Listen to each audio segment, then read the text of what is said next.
Hello everyone, my name is Ananta Padmanabha. We are Group 8 and we'll be presenting BLIP-2 Bootstrapping language image pre-training with frozen image encoders and large language models.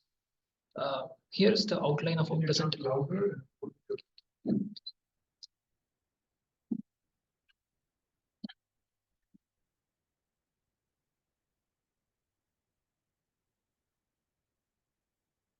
Here is the outline of our presentation.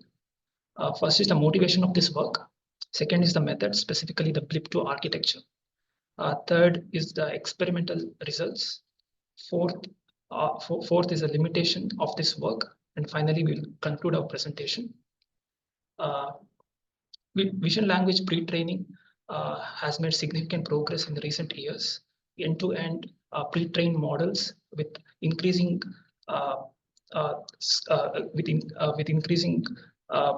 scale have improved the performance of the downstream tasks. However, it is inflexible. We are unable to use pre-trained models, and it is computationally expensive. As the size of the model increases, the computation cost increases as well. Obvious choice is to use a method that leverages off-the-shelf models and frees them. The methods either freeze the image encoder or freeze the language model. Using frozen LLMs is challenging because we have to we need to align the visual representation to the LLM. Methods such as Frozen and Flamingo have been proposed. Frozen would basically fine-tune the image encoder and move the representation to the LLM.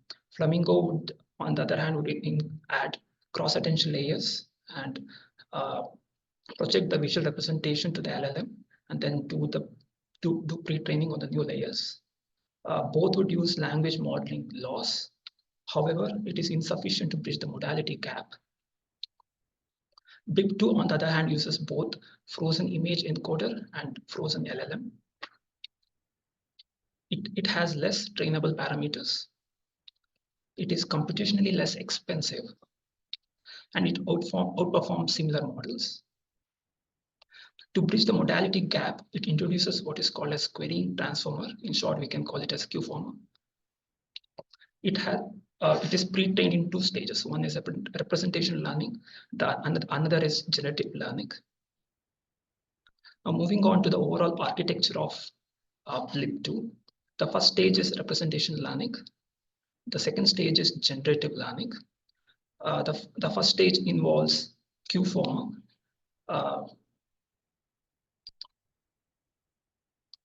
First stage involves QFormer, which interacts with the frozen image encoder. And the second stage involves frozen large language model. We will first go over the architecture of QFormer and then discuss representation learning and then finally the generative learning. For a given set of image patches, we would feed it into a frozen image encoder and we would obtain visual representation that would interact with the QFormer. QFormer basically has 2 submodules. One is image transformer and the other is text transformer. Image transformer has learnable parameters called queries, and image transformer has learnable parameters called queries, and it interacts with image frozen image encoder. And the text transformer acts as both text encoder and text decoder. Queries can interact with each other and as well as with the text through self-attention. Queries can also interact with the visual representation from the frozen image encoder through cross-attention layer. There are 32 queries of dimension 768. So the output query dimension will be, embedding dimensions will be the same, which is 32 cross 768. QFormer is initialized with BERT weights, and the cross-attention layer is initialized randomly. In representation learning, like I said, the QFormer interacts with the image encoder, and it pre-trains using image text pairs. The idea here is to pre-train Q-former in such a way that it extracts the most relevant visual representation to feed it into the LLM. Just like BLIP, BLIP-2 uses 3 pre-training objectives that uses 3 different masks.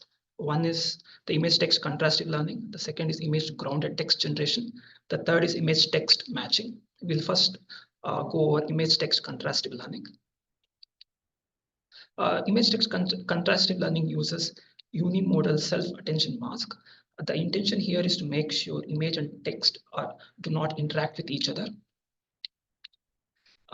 Idea here is to align image representation and the text representation to maximize their mutual information. This is done by computing pairwise similarity. The image transformer produces multiple output embeddings, and the text transformer produces a CLS token.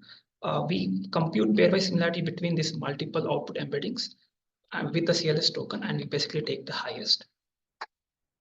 Now moving on to the second pre-training objective, which is image grounded text generation. It uses multimodal causal self-attention. Here, queries can interact with each other through the self-attention layer, and text can interact with all the queries and the text prior to it. Moving on to the third pre-training objective, which is image text matching. It employs bidirectional self-attention. The intention here is to acquire fine-grained information between the text and image. Here, all text and queries can attend to each other. It is basically a binary classification task, wherein we would like to check whether image and text can have a positive match. We would pass this is done by passing the output embeddings to a binary classifier, which would produce logits. We would basically average over these logits to get a matching score. Now moving over to generative learning, which is the second stage of pre-training. We connect the Q-former to frozen LLM, and we project the output query embeddings to the input embeddings of the LLM by using a fully connected layer. Here, fully connected layer is basically used to resize the output query embedding. The Q-former then extracts the most relevant visual representation and then projects it into the LLM to mitigate the forgetting problem. It makes use of 2 types of LLMs. One is decoder-based, the other is encoder-based LLMs. It both uses language modeling laws. We'll first go over decoder-based LLM. In the decoder-based LLM, for a given set of image batches, we pass it into the frozen image encoder. It is then cross-attentioned with the queries, and we would get output query embeddings, which gets resized to fully connected layer. And then we pass it to the LLM decoder to get the output text. Like I said, it uses language modeling laws. For the encoder-decoder-based LLM, the process is basically the same, but we introduce LLM encoder. Here, the text can be split into 2 parts. The prefix text is concatenated with the representation coming from the fully connected layer, and it is fed into the LLM encoder. Idea here is to make suffix text as the generation target for the LLM decoder. Now, Sia will take over. Can I have the...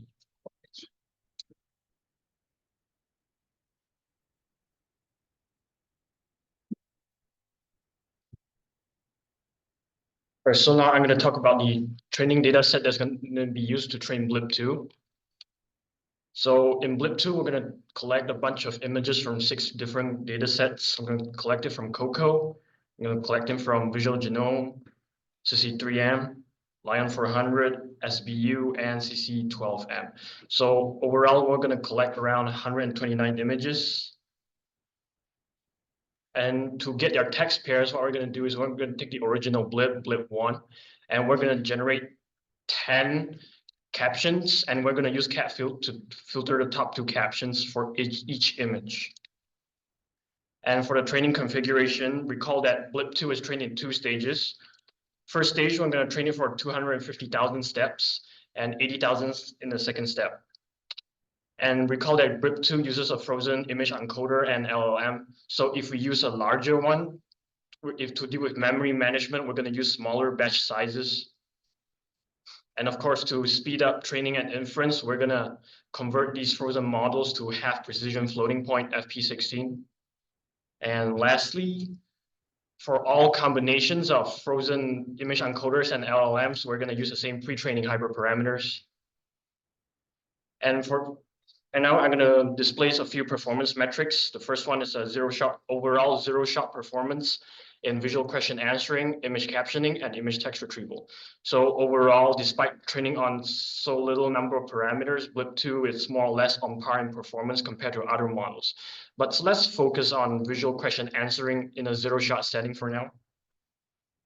So overall, BLIP-2 is more or less on par or better, but I want you guys to focus on Flamingo 80 billion, which takes around 10.2 billion trainable parameters just to beat BLIP-2 on the OK VQA dataset, which BLIP-2 only has around 108 million, which is basically 50 times less the amount of parameters. So this goes to show how efficient BLIP-2 is. Now that we've covered zero shot, we're going to talk about fine tuning. So what happens if we take some of these like frozen models and we fine tune it a bit? So we're going to see if it will increase the performance compared to a zero shot. So the first one is fine tuning for VQA. So what's going to happen? We're going to unfreeze the image encoder, and then we're going to fine tune the encoder and Q-former. And for the question, it's going to go in the Q-former as well as the LLM. The reason why we do this is we're going to better represent these image embeddings before we feed it to the LLM to get an answer. So overall, compared to the zero-shot setting, the VQA metric, it's much higher, around 18 to 20% increase. But compared to other models, which are also fine-tuned, like OFA and Flamingo 80 billion, the performance isn't necessarily better or worse. I would say it's on par. And for fine-tuning for image captioning, concept's the same. We're going to unfreeze the image encoder, but the LLM is going to remain frozen. So overall, first data set we're going to talk about is the no-cap zero-shot data set, which is split into in-domain, near-domain, and out-of-domain. And I want you guys to pay attention to the group of rows on top here. So you can observe that once you go from in-domain to out-of-domain, the image captioning performance gradually decreases. But if you look at BLIP-2, it's really stable, even when it reaches out-of-domain. So what this implies is that BLIP-2 generalizes well to out-of-domain data sets. And we're also going to look at COCO. So also BLIP-2 performs quite well in a Karpathy split of the COCO test set, with the exception of OFA, which is only 0.2% higher than BLIP-2. But let's compare the zero-shot setting to the fine-tuned one. So overall, if you look at the zero-shot performance of image captioning, it's around 121.6 in CIDR and 15.8 in SPICE. And you look at fine-tuning for captioning, overall, there is little to no increase in performance. So what this implies is that fine-tuning for image captioning for BLIP-2 is not going to yield a performance increase in image captioning. Now, the next one we're going to look at is image text retrieval. So we're going to compare with the models we covered before, like CLIP or PHILIP, or fusion ones like Unitor, and as well as hybrid ones like LBEF. So overall, BLIP-2, as you can observe, it's more or less on par or better than these previous models in image and text retrieval on a Flickr 30K dataset, as well as the COCO dataset, with the exception of BAIT3 on the Recall 10 metric. But overall, I wouldn't say it's a higher increase because BLIP-2 is 92.6%. But now we're going to look back at a comparison with zero shot versus fine-tuned. So if you go back to zero shot, you can observe that the text retrieval accuracy is 97.6, image retrieval is 89.7 for the top one. And if you look at the fine-tuned one, it's actually the same. So what this also implies is that fine-tuning for image text retrieval on BLIP-2 isn't gonna yield an increase in performance. So the only thing that benefits from fine-tuning is VQA. So now the next thing we're going to look at is ablation studies. So the first step and the first ablation study I'm going to talk about is the effects of adding ITG loss. So recall in the BLIP-2 is trained in 2 stages, and in theory, the first stage is sufficient to train the first stage using image text contrastive and image text matching.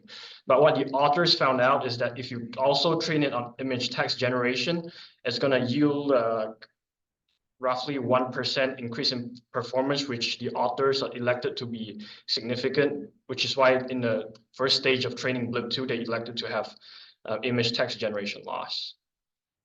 Now, the second ablation study I'm going to talk about is the modality gap bridging.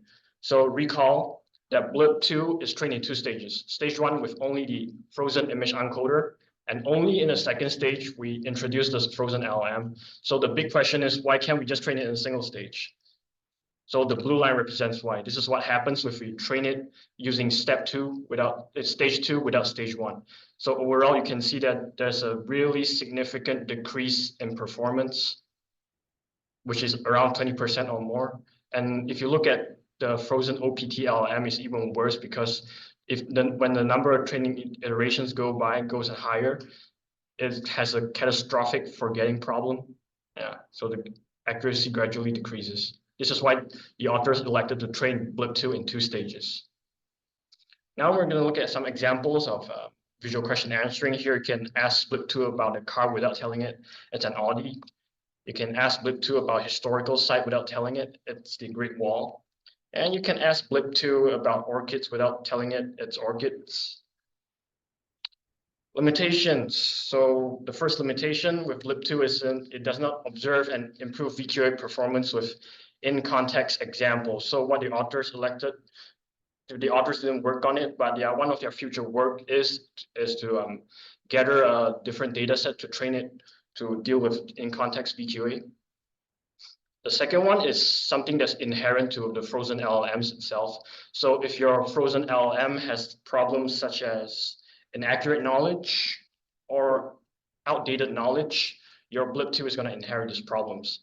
So the next problem that you will face when you're using frozen LLMs is you'll inherit some biases. So if your LLM is capable of, let's say,